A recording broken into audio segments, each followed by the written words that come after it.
Alors Nicolas Petit, on est sur la ferme en coton. Donc c'est une ferme de 65 hectares. Je travaille en agriculture biologique et je suis éleveur de volailles principalement, porc noir, tout en plein air évidemment. Et nous on fait de la vente directe, c'est-à-dire qu'on a des clients en direct à la ferme et au marché. Parallèlement, il y a 3 activités sur la ferme. La ferme pédagogique où ma femme accueille des gens en situation de handicap autour de la médiation animale. On a Clément, un paysan boulanger qui vient de s'installer, et Marion, maraîchère. Alors l'agroforesterie, c'est avant tout pour moi un outil. Je la compare souvent à un tracteur. Pour moi, elle est plus importante que mon tracteur. C'est-à-dire qu'en travaillant en bio, sur les céréales, en faisant de l'élevage, je ne pense pas qu'on puisse en fait conduire ce genre d'agriculture sans les arbres. Ça veut dire quoi? Ça veut dire des arbres pour protéger, que ce soit les sols ou les animaux, c'est-à-dire pour apporter de la biodiversité, pour protéger du vent, de la pluie, du soleil, pour lutter contre l'érosion, voilà. C'est vraiment pour moi un outil aussi important qu'un tracteur. Alors aujourd'hui c'est une journée de formation où on va beaucoup parler en fait de l'élevage de volailles.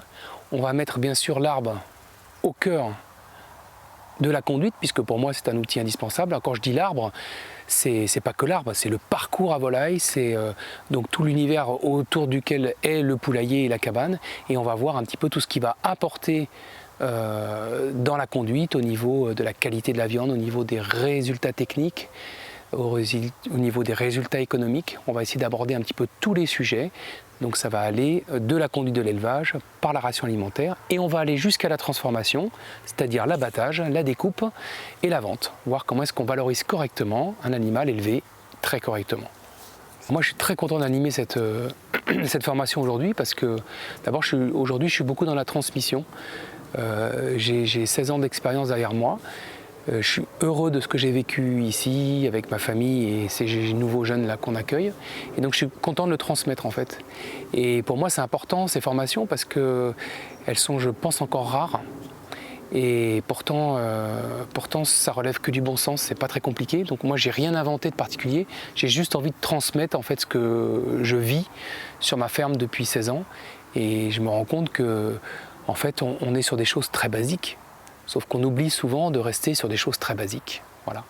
Donc je pense qu'aujourd'hui, il faudra demander au public reçu, mais voilà, je pense qu'ils ont une approche d'une agriculture saine, respectueuse de l'environnement, respectueuse des animaux, même si on les mène à l'abattoir, et saine pour la santé.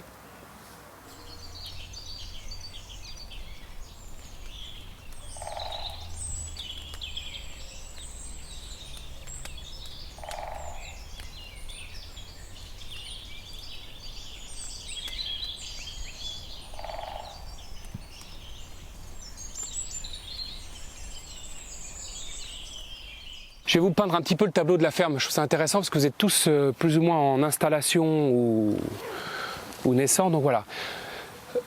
Donc moi j'ai aussi fait une reconversion professionnelle.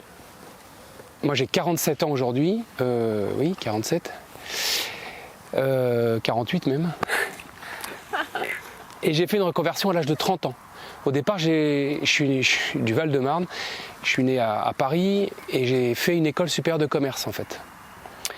Et après mon école supérieure de commerce, j'ai fini dans les grands magasins du Printemps. Je ne sais pas si vous connaissez cette chaîne de magasins. Voilà, j'ai travaillé à Paris, à Lille, et après j'étais directeur adjoint de Suite Poitiers. Et à Poitiers, on s'est installé, moi j'avais déjà 2 enfants, on s'est installé un petit peu à la campagne, on était toujours en ville avant, on a commencé à s'installer à 15 km de Poitiers. Et là j'ai commencé à avoir la fibre agricole qui me remontait. Et notamment par la rencontre avec un paysan juste à côté de là où on habitait, et puis par mon passé où j'avais en fait de la famille qui était propriétaire terrien plutôt, mais qui avait des paysans qui s'occupaient des terres, et moi quand j'allais chez eux j'étais fourré chez les paysans tout le temps. Voilà, je faisais les foins tout gamin. Voilà, donc c'est de là que me vient en fait cet attrait, même si toute mes études et tout n'ont pas été du tout là-dessus quoi. Et donc à l'âge de 30 ans, je me suis dit, il y en a marre de travailler pour les actionnaires et tout ça, et faire virer les gens et tout, je veux plus de ça. Donc j'ai fait un BPREA, pour ceux qui vont en faire, je sais plus. Un BPREA à Montmorillon, puisque j'étais en poste à Poitiers au printemps. Donc pour pas tout déménager tout le monde et tout, c'était compliqué, les enfants étaient petits. J'ai fait ma formation à Montmorillon pendant 1 an, un BPREA qui était spécialisé sur le bovin à l'époque, bovin au vin, parce que c'est le pays là-bas. Et la bio, on n'en parlait pas trop, parce que c'était en 99. Mais j'avais la chance vraiment d'avoir eu un prof qui était un fan dingue, qui emmerdait tous les autres profs avec sa bio. Et moi, je me suis régalé avec lui et ça m'a... ben voilà, moi, je voulais travailler en bio et alors là, c'était une très belle rencontre. Ils ont ouvert d'ailleurs après une formation bio, mais bon, à mon époque, elle n'existait pas. En faisant cette formation, je devais faire un stage. Et donc, j'ai fait un stage en Haute-Vienne, juste un peu en dessous, sur le nord de la Haute-Vienne, donc au-dessus de Limoges. Et là, j'ai rencontré des paysans, d'abord un élevage ovin en bio, et après un élevage bovin. Et là, on a sympathisé et on a passé 2 ans chez lui. Là, quand je dis on, c'est que il avait 2 fermes et on a eu la chance de pouvoir venir habiter sur une partie de la ferme. Ça, je le dis dans mon expérience, parce que quand on fait une reconversion professionnelle, on ne sait pas très bien où on va. Et là, ça a permis en fait de se dire, de baigner et toute la famille avec, parce que quand on a une femme, des enfants, tout le monde n'a pas forcément... Enfin, Anne-Catherine a envie du trip, heureusement, parce qu'il faut vraiment tous avoir envie. Et ça a permis en fait de comprendre un petit peu comment vivait une ferme en fait. On était très isolés au niveau géographique et on s'est dit que ça ne nous collerait pas, parce qu'Anne-Catherine, elle est bruxelloise. Moi, j'étais parisien, donc on a aussi un peu besoin de la ville. Et donc, quand on a commencé à chercher une ferme, pendant ces 2 années où je m'étais donné de vivre dans cette ferme, nous, on en a cherché une et on voulait venir dans le sud, qu'on ne connaissait pas du tout. Et en fait, là où on s'est dit on ne peut pas trop s'isoler, ça ne va pas nous aller. C'est pour ça que c'est pas par hasard qu'on est aux portes d'Auch en fait. Parce qu'on avait besoin aussi un petit peu de la ville, de la culture de la ville et tout ça, les études pour les enfants et tout ça. Et donc on a cherché une ferme et on est tombé sur cette ferme. Vous allez voir, c'est assez joli, on a beaucoup de chance. C'est d'abord joli au niveau patrimoine. Mais ça, c'est un peu le hasard. On ne voulait pas de quelque chose d'aussi, notamment une maison un peu cossue, là, on voulait plus petit. Mais bon, c'était bien pour ce qu'on recherchait, quoi, voilà. Donc on a un peu fait le sacrifice d'avoir une maison un peu grosse, et puis, enfin, on en profite aussi, donc voilà. Mais bon, ça veut dire qu'il faut avoir un petit peu de moyens par rapport à ça au départ. Mais vous verrez que la ferme, elle a été construite avec des emprunts et la volonté, et pas avec forcément de l'argent. Il faut exclure un peu la maison de ça. Mais c'est important de le préciser parce qu'il ne faut pas croire que vous arrivez à un endroit où tout a été facile en fait au niveau financier, quoi. Voilà, et donc après 2 ans de formation en bovin bio, eh ben, on a acheté ici. Ici, on a acheté 43 hectares. Vous voyez, c'est pas une énorme ferme. Enfin, vous êtes toutes sur des petites unités, j'ai entendu, des petites superficies. Mais 43, ça reste pas une grosse ferme quand on regarde aujourd'hui la moyenne. Et donc cette ferme était en conventionnel, donc on l'a tout de suite reconvertie en bio. Et vu que les terres étaient quand même assez correctes, vous verrez en se baladant, c'est pas trop pentu, j'ai du bas-fond sur 8 hectares, je me suis dit je vais faire des céréales. J'y connaissais que dalle, hein. J'avais tout juste une fois planté rien, donc j'y connaissais rien. Et je me suis dit, qui est-ce qui mange des graines? Quels sont les animaux? Le porc, enfin la volaille avant tout, et le porc. Et donc on a décidé de se lancer dans la volaille et le porc que je ne connaissais pas du tout. Voilà. Et donc l'idée c'était donc de faire de la vente directe. C'était vraiment notre première préoccupation. Produire nous-mêmes, faire tout nous-mêmes en fait. Et là vous êtes sur une ferme, je pourrais vous parler vraiment de tout, parce que on prend les poussins à un jour, on les mène jusqu'au bout, c'est nous qui faisons toute la nourriture, il n'y a pas d'aliments achetés, des matières premières éventuellement, mais pas d'aliments. J'ai monté, j'en parlerai plus tard dans la journée, un abattoir à plusieurs. Aujourd'hui, on est 40 paysans. C'est moi qui fais la gestion de ce truc. Je suis trésorier et je suis fondateur avec 3 autres. Aujourd'hui, on est 40. Donc, c'est chouette. C'est primordial. On en parlera de la transformation, parce que si vous voulez faire de l'élevage de volaille, c'est un moment clé, en fait. Et ensuite, on fait toute la vente nous-mêmes. C'est-à-dire que Anne-Catherine gère un petit magasin qu'on verra tout à l'heure ici, qui est ouvert que le vendredi après-midi de 14h à 19h. Et moi, je fais le marché de l'île Jourdain, qui est aux portes de Toulouse. Donc c'est assez exceptionnel, parce que c'est une ville qui est en pleine expansion. Et je commercialise le reste à l'île Jourdain. Je ne vous dis pas qu'il n'y a pas quelques restos, on le verra aussi tout à l'heure en détail. Mais globalement, le gros de nos ventes, c'est la vente à la ferme et le marché de l'île Jourdain. Juste pour vous dire, on fait 170 volailles semaine quand même. Donc voilà, donc on fait quand même un peu de volaille. Donc les œufs? Alors les œufs, on en fait aussi. Là, j'ai essayé de faire une présentation générale, mais on fait quelques œufs. On a 180 poules, voilà, donc un petit troupeau de poules, et on commercialise les œufs, évidemment, entre la vente à la ferme et l'île Jourdain. J'en ai absolument pas assez, voilà. Il faudrait que je mette un autre atelier, mais je ne veux pas grossir. Donc, ils se contenteront de faire des réservations et de s'en priver si j'en ai plus, voilà. Alors, si je reprends un peu la chronologie, donc on a lancé, alors c'est petit à petit que sont venues les volailles, bien sûr. On a mis un atelier de porc en route assez rapidement. Donc au départ, je les ai élevés dans la grange là. Et puis rapidement, je les ai mis dehors pour répondre au cahier des charges bio. Et donc, je fais du porc noir. Je ne suis pas naisseur, donc je ne peux pas du tout vous parler de la partie naissance, parce que j'y connais rien. Il y en a qui sont beaucoup plus spécialisés que moi. C'est une partie qui est très compliquée, je crois. Enfin, qui est compliquée, Enfin, faut être organisé, il y a des pertes. Enfin, voilà, ça demande beaucoup de temps. Et vous verrez que dans l'histoire, comme j'ai aussi été pas mal acteur avec ma femme sur la ferme pédagogique, je ne pouvais pas tout faire. On ne peut pas tout faire, quoi, je veux dire. Et donc, la partie élevage de porc, comme j'ai un copain qui est naisseur, c'est Florent Castex à Blajan, je ne sais pas si tu les connais. Donc c'est Florent qui me fournit les porcs depuis des années. Et donc j'en élève une 40aine par an. Pareil, on fait toute la nourriture. Ils sont là, dehors, là. Et je les amène à un abattoir et ils sont découpés dans l'abattoir à volaille qu'on a. Il fait abattoir volaille, atelier de découpe. Donc je peux passer tous les autres animaux dans cet atelier de découpe. Et donc j'y passe tous mes porcs, mes moutons, les agneaux. Et de temps en temps, je fais un peu de commerce aujourd'hui avec Jack Delozzo, pour ceux qui le connaissent, qui est éleveur de bovins, qui est un très très bon éleveur, qui fait un veau exceptionnel, et je lui achète 5-6 veaux par an. Voilà. Je lui achète sur pied, je le fais passer dans notre atelier de découpe, j'étiquette et je vends. Voilà, c'est mon seule activité, on va dire, un peu commerciale, mais que je suis content d'avoir parce que ça vient, et on en parlera plutôt dans l'après-midi, sur conforter l'offre en fait de ce qu'on propose. Et ça permet d'offrir du veau, et les gens sont super contents parce qu'il y a une confiance entre les clients et nous, et donc ça marche très très bien. Voilà. Donc voilà pour la partie production. Alors au milieu de tout ça, il y a une ferme pédagogique. Alors elle a été montée par ma femme, hein, c'est elle qui l'a gérée. Alors au début, donc moi j'ai commencé par faire une entreprise individuelle, Nicolas Petit, pendant 7 ans, qu'on a transformé après en EARL depuis 2009. Ça c'était pour équilibrer un petit peu la place de tout le monde. Et puis quand on commence à tourner, il faut réamortir, donc on crée une société, donc la société rachète virtuellement l'ensemble, on réamortit, donc ça diminue les résultats et c'est très bien, on paye moins d'impôts. Voilà, donc c'est aussi pour ça qu'on avait créé le ARL. Et puis pour remettre Anne-Catherine aussi en tant qu'associée dans la structure. Mais Anne-Catherine est salariée depuis le début, ça c'est un élément important, parce que les conjoints collaborateurs, tout ça c'est quand même pas très bien couvert, et Anne-Catherine est salariée. Et donc en 2000, on avait des jeunes enfants, parce qu'on a eu 3 enfants. La dernière vient de partir à 17 ans et demi pour faire ses études. Et donc elle était petite. Et donc Anne-Catherine, on a dû commencer les fermes pédagogiques en 2004, sachant qu'on est arrivé en novembre 2001. Et là, pendant 10 ans, on a reçu des scolaires. Donc on recevait maternelle, primaire.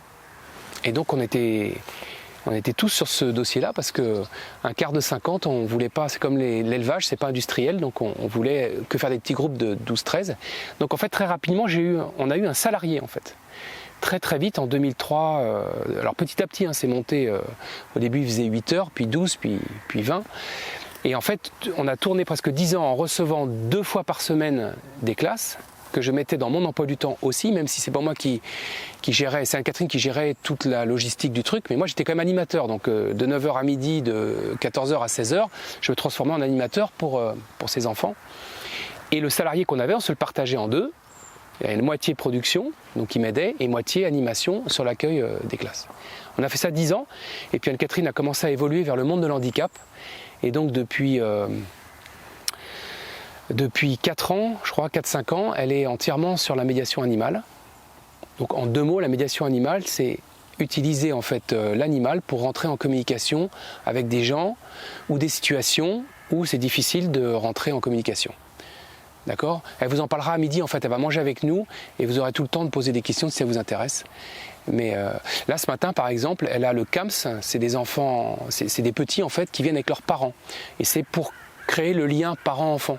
Et au lieu de se retrouver dans un bureau avec une blouse blanche, avec une psychomote ou un machin, un bidule, même si les psychomotes et les psys sont là aussi, puisqu'ils accompagnent le groupe ce matin, donc ils sont un petit peu là en observation haute, et c'est en fait, Anne-Catherine déclenche en fait, par le cadre dans lequel on est, vous voyez, tout de suite on est bien là, on est mieux que dans un bureau enfermé, par l'animal, le poussin, le chien, l'âne, le cochon, le machin, parce qu'on le nourrit, parce qu'on va diriger un âne, il va se créer des choses en fait qui permettent aux choses de s'exprimer et de comprendre en fait. Et elle fait ça avec les autistes, avec des trisomiques, avec que ce soit des petits de 6 mois jusqu'à 80 ans. Enfin voilà, elle travaille avec tous ces gens-là toute l'année en fait. Voilà. Donc ce matin, elle a un groupe qui est plutôt parents-enfants. Voilà. Voilà, je ne sais pas si j'ai à peu près balayé Alors, avant d'arriver aussi aux deux dernières personnes arrivées, je voudrais parler un tout petit peu des couverts végétaux, même si enfin des cultures. On ne va pas beaucoup s'étendre aujourd'hui dessus parce qu'on a trop à parler sur la volaille. Vous en parlerez peut-être plus avec Alain Canet demain. Moi, j'ai juste envie de vous dire, vous faire part de mon expérience. Je fais des formations, c'est comme ça que j'ai connu Caroline il y a longtemps, puisque c'était à tes tout débuts, j'ai dû faire une des premières avec Conrad chez Méliette, là, à la Groslay. Oui. Donc j'ai été sensibilisé à la problématique des couverts et des non-travail du sol. J'ai fait des essais, je me suis pris quelques gamelles, pas sur tout, hein, mais sur du semi-direct. Moi je travaille en bio, hein, j'ai oublié de enfin si je vous l'ai dit tout à l'heure, hein, on est en bio depuis le tout début. C'est pas évident. J'ai fait des essais, il y a des trucs qui m'ont plu, d'autres moins. Donc au niveau du travail du sol, j'essaie de le limiter, mais j'en fais quand même. Au niveau des couverts végétaux, je suis un convaincu, donc je ne laisse plus jamais un sol nu l'hiver, ça c'est une certitude. Après ce qu'on y met dessus, on peut en discuter pendant de longues heures. Graminées, légumineuses, il y a des choses qui sont plus faciles à détruire que d'autres. Je suis en bio, j'ai pas de produits. Bon. Donc voilà, donc j'ai des expériences, je m'en suis rapproché. Aujourd'hui, il y a des choses dont je suis convaincu. Après le non-travail du sol, je ne suis pas encore convaincu. J'ai pris quelques gamelles, notamment en soja ou en truc.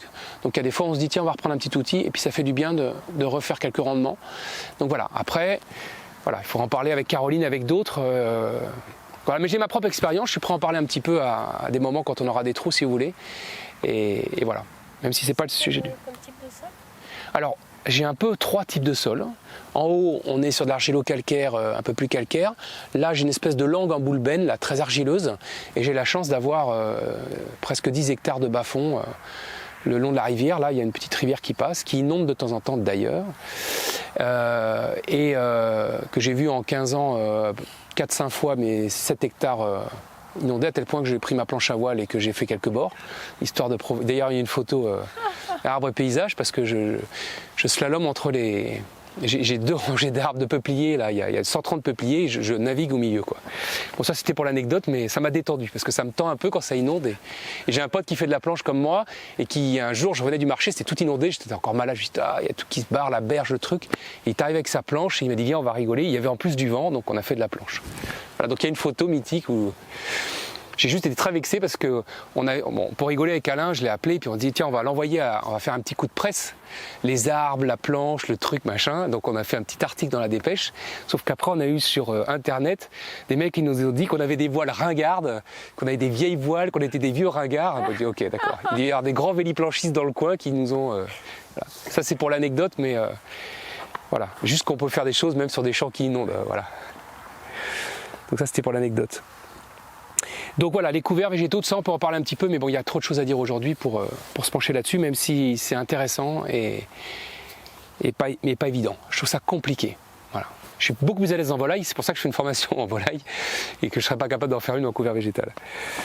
Alors ensuite, encore un petit sujet que je voulais aborder ce matin, c'est que donc on a accueilli sur la ferme depuis 1 an 2 nouvelles personnes. Et pour moi, c'est une grande satisfaction en fait. On va parler d'abord de Marion. Marion, vous allez peut-être la voir, petite nana haute comme 3 pommes, et qui est très chouette, et qui a commencé, en fait, il y a une petite maison sur mon site, vous verrez, qui était un gîte. Et elle est venue habiter un hiver, parce que c'était une copine de mon fils, et qui est venue avec son mec s'installer là. Et elle faisait à l'époque des formations, beaucoup sur permaculture, maraîchage, tout ça. Donc voilà, ça faisait 1 an et demi qu'elle était là, et avec Anne-Catherine, on va voir le film Demain. Vous l'avez peut-être vu ce film, il y en a qui l'ont vu, ouais.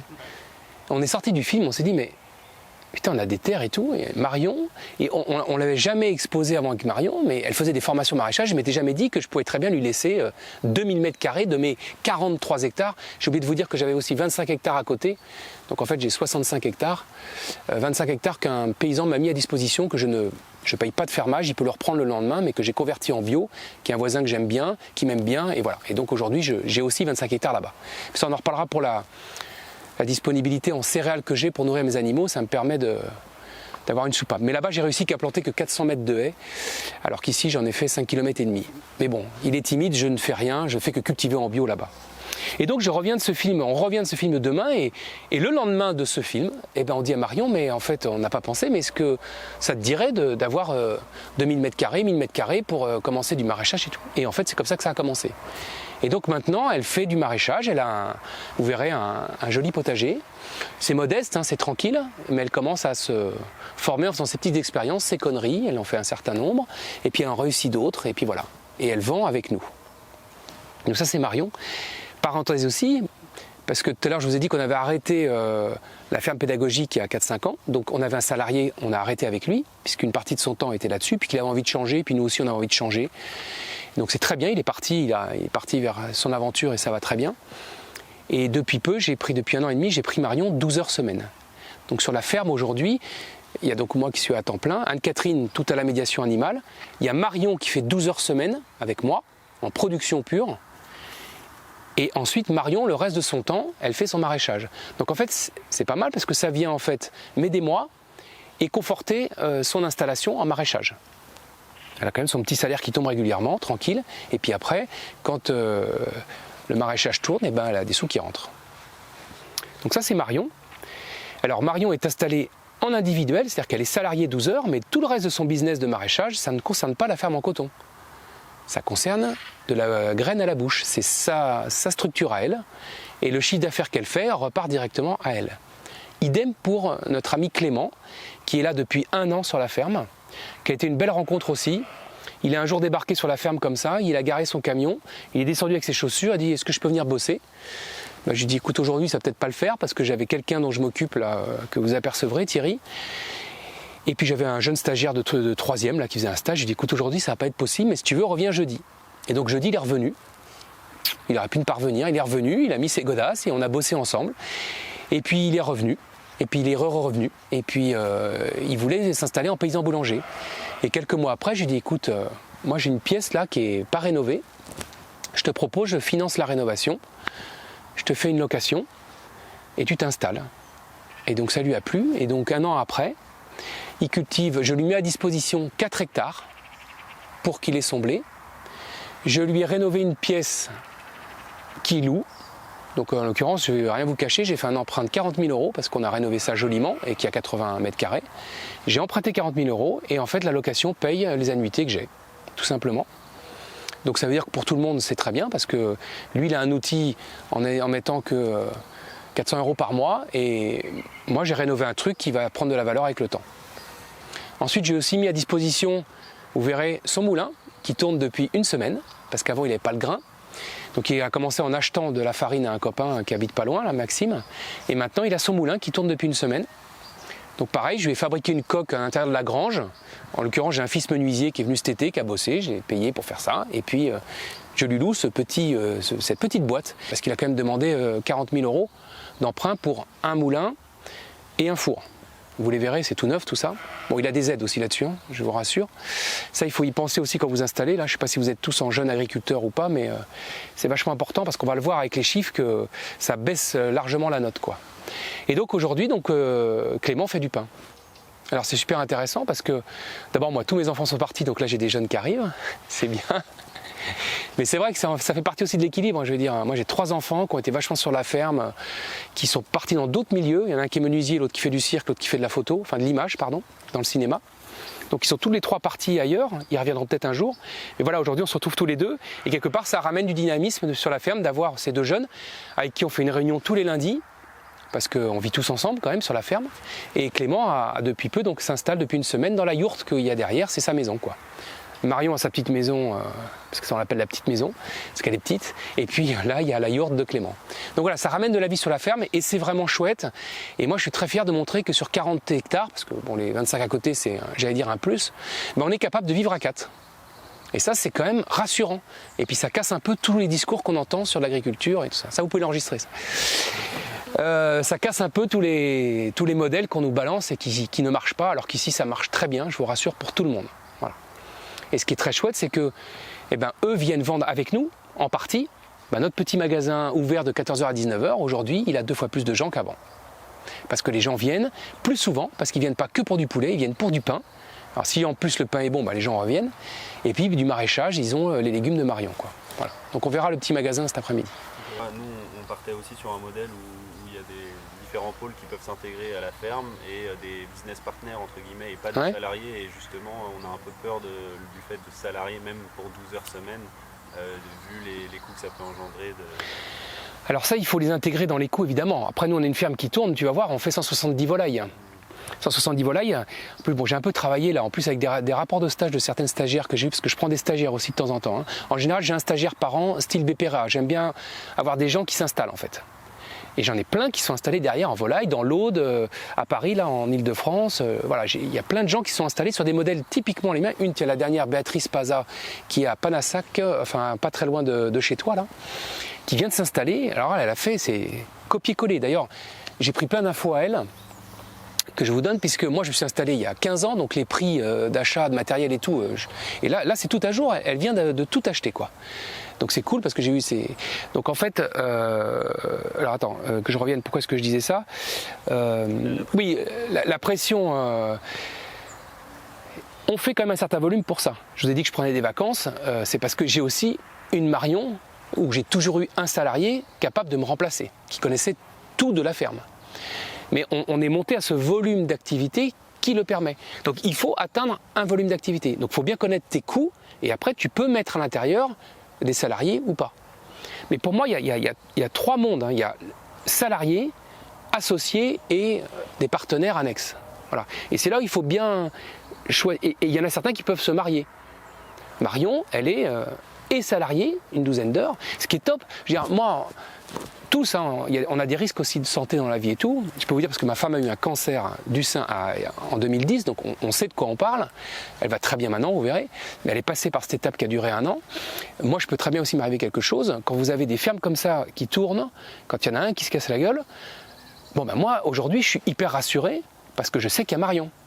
Et en plus, Marion, elle est carrément dans toutes les... Elle a beau faire que 12 heures, elle vient à l'abattoir avec moi, donc elle connaît la découpe, elle connaît la vente, elle connaît tout en fait. Sauf le marché Les Jourdains, que ça, quand je pars en vacances, j'emmerde pas les gens avec le marché, il n'y a que moi qui le fais, parce que c'est compliqué, ça demande un volume, du temps et tout. Donc voilà, donc Marion, quand elle garde la ferme, elle a tout, sauf le marché. Et donc voilà, là, moi je suis rassuré aujourd'hui, il m'arrive quelque chose, je vais dire, c'est pas la catastrophe, quoi. Voilà. Et ça, c'est aussi un élément qui est vachement rassurant pour la personne de se dire, surtout quand on a des animaux. J'ai envie de dire, quand on a du maraîchage, après tout, bon, il arrive quelque chose, on perd tout. Je veux dire, mais voilà, ça reste, c'est pas les mêmes, même si c'est terrible, mais je veux dire, c'est pas la même impact. On a des charges tellement importantes quand on fait de l'élevage, de production, des charges de production qui sont tellement fortes qu'il faut réussir à passer au-dessus, quoi. Voilà. Donc on verra dans les coûts qu'il faut en tenir compte. Béatrice qui s'installe là, son mec veut aussi s'installer avec elle, elle sait qu'elle doit monter à 180 volailles semaine. Elle le sait. Hein. Si elle n'y monte pas, ils ne pourront pas vivre tous les deux, quoi. Donc il y a des volumes à atteindre en fait selon la façon dont tu commercialises aussi. C'est pour ça que je ne veux pas qu'on passe à côté du volet commercialisation, parce que c'est hyper important. Vendre en direct à 8,60 au marché L'Île Jourdain n'a rien à voir à vendre à des cantines à 7,20 €. Hein, et donc vous aurez tous les coûts dans les papiers là, vous permettrez de voir un petit peu ce que coûte chaque circuit de vente en fait. Voilà. Avant qu'on quitte le sujet de Clément, est-ce que tu peux, moi ça m'avait intéressé, je ne l'avais pas noté la dernière fois, nous parler un petit peu plus du dispositif intelligent que tu as utilisé pour pouvoir lui mettre à disposition suffisamment d'hectares pour qu'il fasse son blé panifiable, sans avoir trop de fil à la patte, ni dans un sens ni dans l'autre, quelque chose qui est souple. Et je sais alors, pas comment ça s'appelle, alors attention, parce que c'est propre au département, semble-t-il. Mais la plupart des départements ont quelque chose. Nous, on a la chance, apparemment, dans le Gers, d'avoir la possibilité de ce qu'on appelle location petite parcelle. Ça s'appelle comme ça, location petite parcelle, jusqu'à 5 hectares. Donc 5 hectares, pour Clément, c'est suffisant, s'il travaille à peu près correctement. Après, il va évidemment... Parce qu'un paysan boulanger n'a pas le droit, doit produire sa farine. Donc, produire son blé. Produire son blé, faire sa farine et faire son pain. Donc on a commencé la première année sans ça, puisqu'on a commencé plus vite les travaux que ne poussait le blé. Donc on a commencé plus tôt, il n'a pas été emmerdé juridiquement, il a fait son installation avec l'ADAR en l'occurrence, pas la chambre, parce qu'on n'est pas très chambre d'agriculture nous. Donc avec l'ADAR, voilà, mais c'est très bien, ça a aidé à l'installation. Donc il fait son truc. Et donc aujourd'hui, il a une mise à disposition, donc ça veut dire que moi je lui demande un fermage, c'est pas un fermage justement, c'est un bail court terme en fait. Donc moi, et alors tous les ans, l'intérêt, ça c'est vachement important, c'est que ça bouge sur la ferme, parce que lui, il fait du blé. Donc si jamais il devait faire ses rotations sur 5 hectares, il n'aurait que peut-être 2 hectares par an.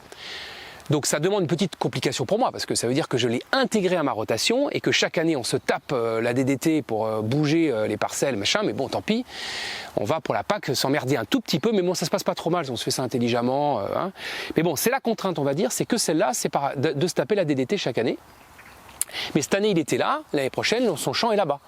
Et je l'intègre dans ma rotation. Alors je le gâte parce qu'il fait du blé, moi je fais du triticale pour mes volailles, donc ça demande un petit peu moins de protéines et de trucs, donc je le mets derrière une luzerne, je le mets derrière un soja, je le mets en bas-fond, je le mets dans des trucs qui vont cracher un peu, quoi, voilà. Mais ça demande juste un papier à la DDT chaque année. Et une mise à disposition que j'ai fait la première fois avec un avocat, pour qu'on fasse ça bien. Et puis maintenant, je fais une copie-collée, je change la dénomination de la parcelle et c'est parti, quoi, voilà. Pour les travaux Pour les travaux, alors ça c'est Clément qui gère. On fait ce qu'on appelle de l'entraide. Donc ça c'est lui qui gère le petit papier là. Il a son petit classeur, clean, machin. Apparemment il faut être clean, hein, parce qu'on pourrait se faire redresser gentiment là-dessus. Donc on a mis un coût de location de tracteur, de bidule, de machin, et on fait une soult à la fin de l'année. Bon alors 4 hectares ça va pas très loin, hein. Quand il a passé 2 coups d'étrie, un semis, il y a des travaux qu'on fait faire nous, parce que je suis pas suffisamment équipé en gros outils. Donc j'ai un mec qui vient et donc il fait aussi Clément. Donc voilà, donc soit il paye une facture à l'entrepreneur, soit nous on regarde et au bout du compte, entre les heures que je lui donne et ce qu'il fait, ben, il y a une soult à la fin, sans TVA, qui va payer. Voilà. Par exemple, il m'a fait de la taille d'arbre, ben, on a mis dedans le fait qu'il a fait 30 heures de taille d'arbre et que ça vient compenser. Voilà. Et à la fin de l'année, on fait, apparemment il faut faire 2 fois par an je crois, là on était un peu en retard, 2 fois par an on fait un petit solde à un moment en disant bon on en est où de notre entraide et voilà. Donc ça c'est pour la partie travail et matériel. Donc la partie terre, j'ai parlé de la location petite parcelle, et pour la partie bâtiment, j'ai fait un contrat de location comme un appartement, quoi. Voilà. Pour rien vous cacher, la yourte, on fait ça en liquide. Voilà. Mais oui, mais moi je vais amener, alors, bon j'ai joué le jeu, hein, je pense que je suis plutôt cool, je vais amener l'électricité, je vais amener tout, parce qu'amener l'électricité ça paraît pas, mais il faut partir de là-bas, c'est du 3 x 10 carrés, j'en ai pour 1000 € de câble. Hein. Voilà, donc pareil, il n'a pas les ronds pour ça, donc 1000 € de câble, je les paye, mais il me donne un petit peu chaque mois. Voilà. Donc au bout du compte, on est quand même monté à 700 € de location par mois pour ce qui concerne bon, la yourte, le fournil. Alors le fournil en plus, vous le verrez, il y avait une annexe à l'entrée qu'il n'avait pas, qui m'a demandé maintenant. Donc je vais rajouter 100 € pour l'annexe. Et puis il a le lieu du fournil, vous verrez, qui est chouette, qui est un beau petit endroit. Et je lui laisse aussi une cellule, enfin tout ça quoi. Ça demande juste en fait de partager les espaces intelligemment. Et puis Clément, il est comme moi, voire même un peu plus, il aime bien que, et Marion aussi d'ailleurs, il voit bien quand même qu'on fait un certain nombre d'efforts, notamment financiers, en faisant tout comme on les a accueillis. Et pour eux, tout a un sou. Et ça, c'est vachement important aussi, là. Pour répondre ton prénom, je sais plus, là. Sylvain, c'est toi qui parlais qu'il y avait d'autres peut-être personnes. Non, c'était toi, c'est toi, pardon. C'est super important d'être clair. Il faut noter les choses. Il faut noter les choses sur la main-d'œuvre, il faut noter les choses sur le matériel. Et moi, de temps en temps, je dis à Clément, ouais, ok, un passage d'étrie. Non, non. Il a raison, on note le passage d'étrie. Le passage d'étrie, c'est 6 € l'hectare, mais on note, quoi, c'est tout. On donne une valeur aux choses, quoi. Marion, on voulait utiliser un puits, on n'a pas pu, enfin on a eu des soucis avec. Elle a mis un compteur d'eau, un tout con, un compteur qu'on met directement Gardena, là. Elle a mis un compteur d'eau pour quand elle a arrosé son potager. Parce qu'elle ne veut pas que je paye toute la note d'arrosage du potager, parce que le fruit de son potager, c'est elle qui le ramasse, et voilà. Donc c'est juste 2-3 petits trucs à bien caler au départ, et qui sont primordiaux pour que ça marche. Sinon, au bout d'un moment, on remplit la haute caca déborde, et quand elle déborde, c'est la cata. Donc on est très là-dedans. Là, je viens de faire pour finir sur eux, après on va partir sur autre chose, mais moi je viens de faire un entretien individuel, entre guillemets, enfin Anne-Catherine et moi, on s'est mis avec une fois Marion et une fois Clément, et on a fait le point, on a passé 1 heure ensemble. On a dit voilà, il s'est écoulé une année, comment vous le vivez, à titre personnel, à titre truc, vous deux, Marion et Clément, parce qu'il faut aussi qu'ils s'entendent, ce qui se passe très bien d'ailleurs. Et voilà, et ça a permis de voir un petit peu à chacun qu'est-ce qui plaisait, qu'est-ce qui plaisait pas. Mais je vous jure, c'est une force, pensez-y dans vos installations, parce que tout seul c'est souvent difficile, à plusieurs ça peut être plus difficile, mais ça peut être très chouette aussi, quoi. Et moi j'ai vu, sans donner de nom, mais pas mal de gens autour qui ont essayé de monter des associations. Ils ont mis des années, ça rame, c'est pas facile. Quand ça casse, ça fait mal. Ça coûte souvent de l'argent, parce que quand on s'associe, on monte des structures juridiques. Quand ça se casse la gueule, c'est compliqué. Là, il n'y a rien de compliqué. Je veux dire, demain, ça ne marche plus avec Clément, par exemple. Je prends Clément, qui a plus d'impact financièrement. Ben, qu'est-ce qui se passe? Il s'en va. Bon, moi, j'ai investi dans un lieu, à moi de le réinvestir avec autre chose. Mais c'est tout. Voilà.